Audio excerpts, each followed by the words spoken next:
ॐ द्यौः शान्तिरन्तरिक्ष शान्तिः.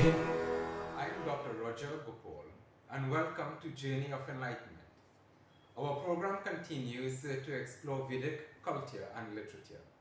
Once again with me, I am very privileged to have Professor Kamal Mishra. Professor Mishra is Professor of Sanskrit, Department of Sanskrit at Kolkata University. Professor Mishra is a manuscriptologist, Indologist, and Orientalist. Professor Mishra has written 15 books, including an 11-volume Bhagavad Gita launched in March 2021 by Indian Prime Minister Narendra Modi ji.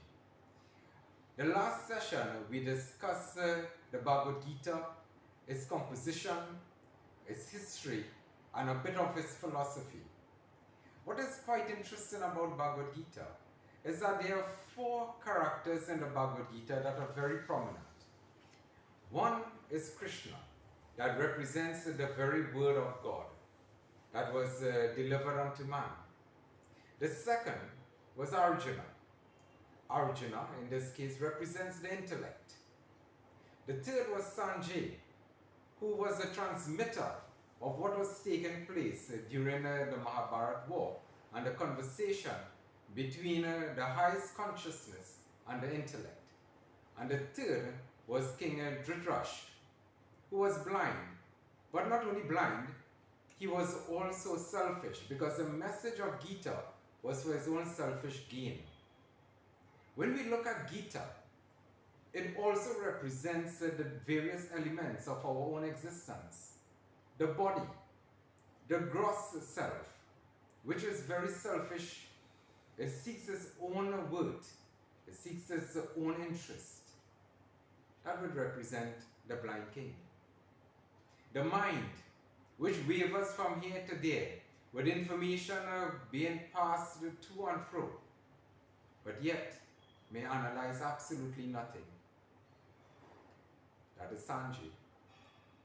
The intellect, which has its emotions, its rationality, its reasoning capabilities. That is Arjuna.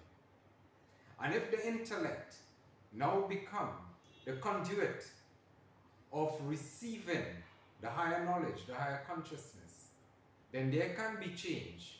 Change from being one of anxiety, one of turbulence, to one of quietude. We continue our discourse today on the Bhagavad Gita. Welcome again, Professor. As we were discussing the last time, the Gita is filled with universal philosophies, teachings that transcend race, ethnicity, nationality, age, and gender. There is so much in the Gita that is relevant to this modern age. In fact, I dare say that there is so much in the Gita that we need in this contemporary age. The Gita, despite the fact that it is an ancient text, it is a text that is now the medicinal value to human life. There are various philosophies, teachings, messages in Gita. From what I understand from reading the Gita, there are 4 main messages, 4 main philosophies that are very relevant for us today. Please share with me, what do you think would be one of the first main message, one of the first main philosophy of Gita? Well, I'm grateful you have given the opportunity to me to express about the 11 volumes of the Bhagavad Gita, which was released by our Honorable Prime Minister Narendra Modi ji, which was done by me. So our Honorable Prime Minister Narendra Modi ji has launched this volume on the 90th birthday of Honorable Dr. Karan Singh ji at his residence. That's a very auspicious occasion. So Honorable Karan Singh, so from what I understand, Dr. Karan Singh is a descendant of the Maharaja of Kashmir, Jammu. Yeah, true. So the Bhagavad Gita was launched on his birthday. Yeah. So it's a very interesting story. last 20 years, when I was did my PhD in Delhi University in 2000, in year 2000. So first time I visited Jammu and Kashmir under the patronage of Honorable Dr. Karan Singh. He loves me, he motivates me, he is my mentor. I'm unfortunate, I'm so lucky. So he motivated me, I visited there and I have seen the manuscripts. And the royal dynasty of Dr. Karan Singh ji has a great work for Hinduism and the Sanskrit Hinduism.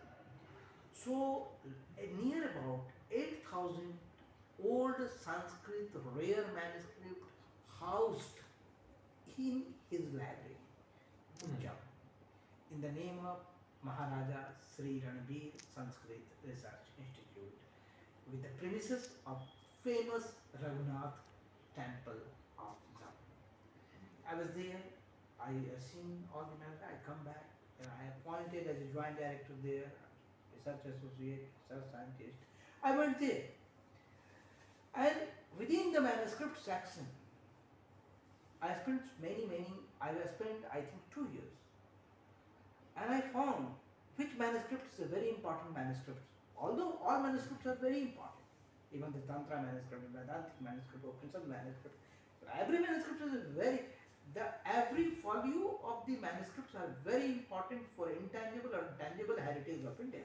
Yes. But among these, which one is which manuscripts is appealing for the whole humanity across the globe?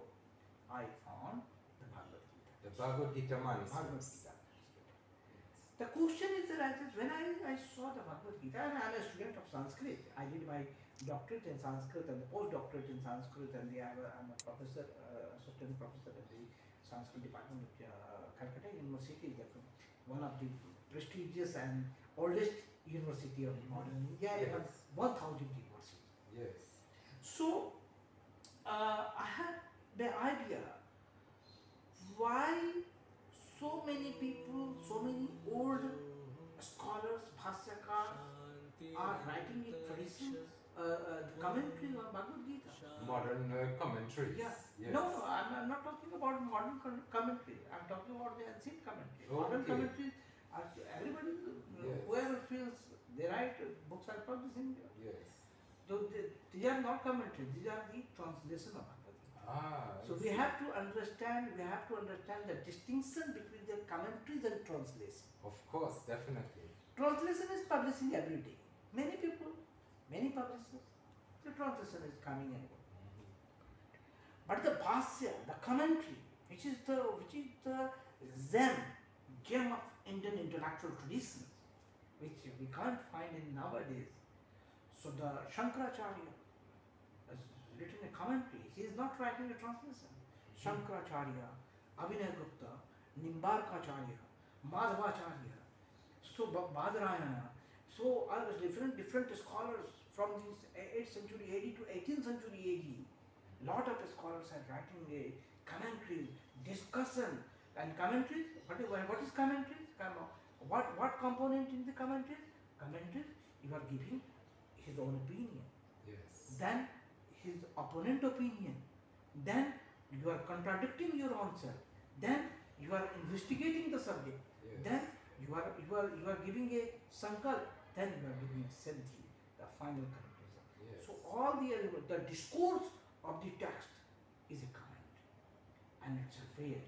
And 700 shloka of Bhagavad Gita, every shloka, 21 rare commentaries. 21 commentaries. 21 rare commentaries from the Shankaracharya, and in the 8th century AD till 18th century AD, the Raj Pandit of Maharaja Ranbir Singh, the whole tradition I catch and compile these things and then publish in an original calligraphy, the original handwritten calligraphy.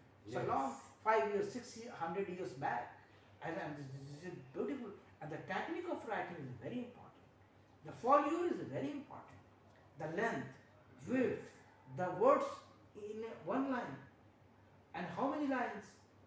The topography of your words are very important. The colophon is very important. Yes. The beginning lines is very important. The ending lines of a manuscript are very important. So I studied all these things, compiled in such a manner, and near about these 11 volumes of the Bhagavad Gita, you will surprised to know the introduction of that volume is near about 350 pages. The introduction is about 350 pages. Yes. So introduction written by myself, and the Yes. prolegomena written by Honorable Dr. Karan Singh Ji is near about 350 pages. So this is another remarkable Yes. things in that volume, and I did not find any published book in a manuscript form of Bhagavad Gita. So I can say this is a unique publication, and publisher is a Motilal Banarsi Das. Their publication history is more than 100 years from Lahore to New Delhi. So this is another kind of dimension, and this was published by Dharmat Trust of Jammu and Kashmir. Chairman trustee is Honorable Dr. Karan Singh Ji, and his 90th birthday, Honorable Prime Minister, our Honorable Prime Minister, respectable Prime Minister Sri Narendra Modi Ji has launched this volume in his residence in 9th March 2021, and we all are very grateful. We all are very happy. So tell me something again about the age of these manuscripts. How old is the oldest one? You see, it's very difficult to identify. Right. The age is very difficult to identify. Very difficult to identify the author, because I think what I examined, near about more than 500, 600 years back, 700 years back. 700 years Yes, ago. definitely. So Yes. because the people are copying the system, Yes. copying the manuscript, Yes. and now this manuscript is, and all in the microfilming, and if you find the book, the microfilm also you will find. So anybody can see the whole manuscripts in their own computer, Oh. and then they, according to their understanding, they can enlarge the manuscripts later, the topography of the later, and that. So what process did he use in analyzing the manuscripts? Yeah, because I did earlier work, my two books have published on manuscripts. So one is it's a very interesting history. I think descriptive catalog of Sanskrit manuscripts in Jammu and Kashmir. The first was published by Hungarian scholar Sir Oriel Einstein in 1894. In 1894, 1894 published, and he was that time the principal of Lahore Oriental College. Oh. The first volume was published under the patronage of the forefathers of Dr. Karan Singh Ji. Yes. The descriptive catalogue of Sanskrit manuscripts of Jammu and Kashmir, and fourth volume was compiled by myself with the help of their local director in 2003. The descriptive catalogue of Sanskrit manuscripts of Jammu and Kashmir. Fourth volume I complete the series of Sir Oriel Einstein. So 1894 to year 2004, 3-4. Yes. This series I complete. Yes. Now you. And during all this process, Yes. I understand the manuscript, the folio, and the system, preservation, the care, and all kind of things. But you raised an important point. You said that it's 21 commentaries on it. Yeah. So not one, not two, No, but not 21. one. Yeah. Do you find or did you find a philosophical difference Yes. between the commentaries? Yes, true. We all know Ekam Sat Bahuda Vipravadi. God is one. Yes. But the wise people have a different ways to understand of the God. Yes. Their understanding is different because different time, different time frame, different space, different land, so they understand that. Why 21? 21 school, I say, you understand in such a way, it's not a 21 commentary, it's a 21 school of thoughts. 21 school of thought. You can say like this, the 21 school of thoughts are giving the interpretations on Bhagavad Gita on each and every shloka. Yes. So 21 school of thought giving their own interpretations. They are giving their own ideas, their own philosophy of understanding to interpret Bhagavad Gita in a such manner. Yes. And all the collection in a one hand. So, Wow. so this is a remarkable thing. It is a very remarkable achievement, and honestly, I've never heard of 11 volumes of Bhagavad Gita. Yeah, true. You know, I know at least 2 volumes of Bhagavad Gita, but not 11. Even you see Bhakti Vedanta, you see, yeah, even Swami Chinmayanand, see. So you one person, one Bhagavad Gita, you will Yes. find. That's remarkable. Yes. But Shankaracharya, Abhinavgupta, Nimbarkacharya, Madhvacharya, Yes. Kashachi Bhashya, all kind of 21 school of thought in each and every shloka, they are present in one hand. Yes. So it's a really different things altogether. What I learned. How much time did it take you? How many Takes months many or years, years? many years. How many years did it take you to produce You this? know, I say I always somehow directly or indirectly I am working like this. So I can't fix the time for 2 years, 3 years. It is going on. It's a process. Okay, so it's an ongoing process. Ongoing process. Something happening because mind is working. Yes. We have a mind, and our mind is working. Yes. So Dr. Gopal, I am saying we have a mind, and our mind is working. We have a mind. Our mind is sleeping. No. Our mind is working 24/7. Yes. Even sleeping. So can't define how much time for which one. Yes. This is sometimes it's directly, sometimes indirectly, but work supporting each other. So we have a mind, and our mind is working Yes. 24/7 for the best of for humanity, for our trace. Yes. So it's a way that we preserve the tradition. Which then brings me to the question.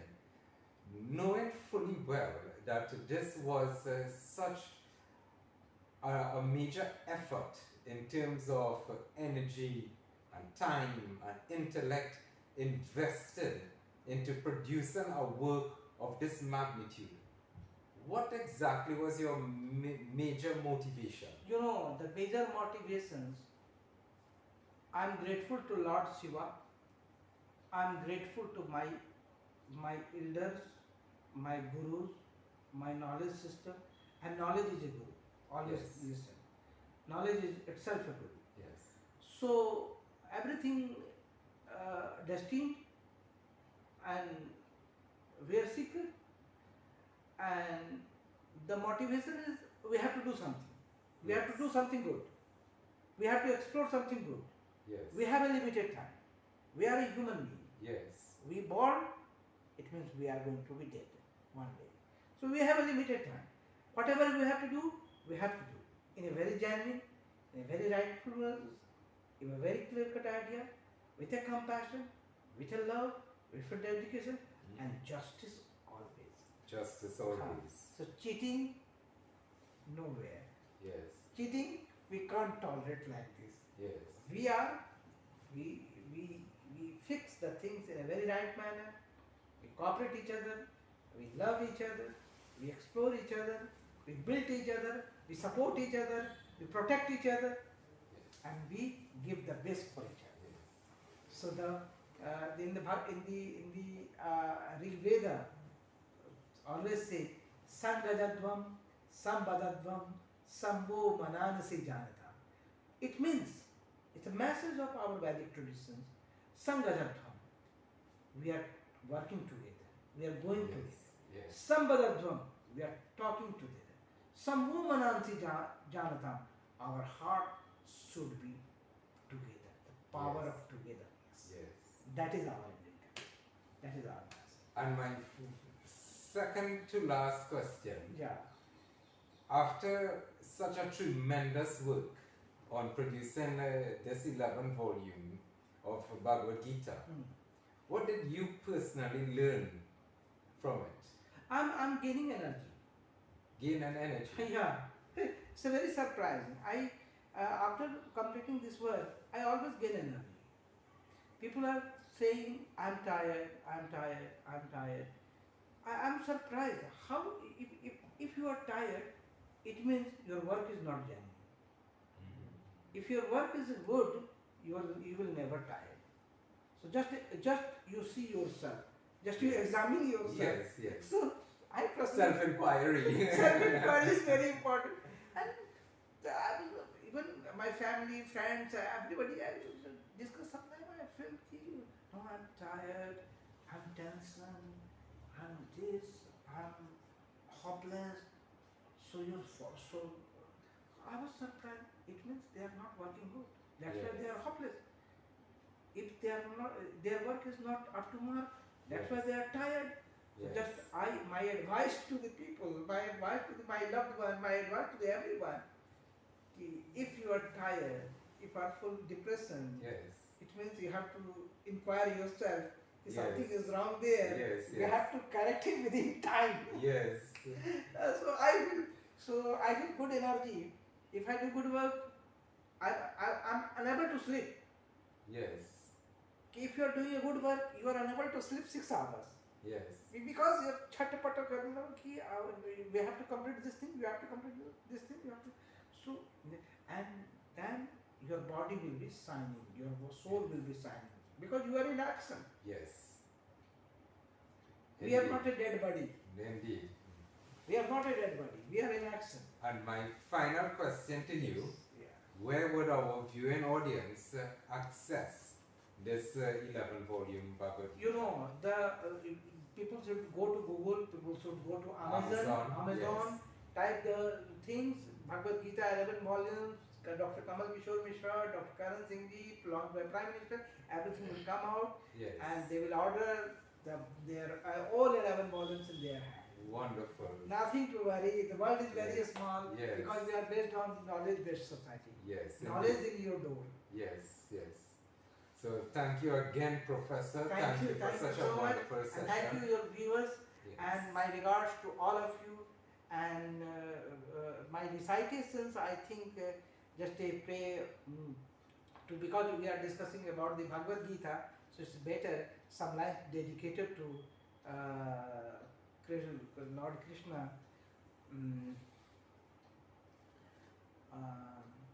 Adharam madhuram badanam madhuram madhuradhipaterakhilam madhuram gajanam madhuram badanam madhuram madhuradhi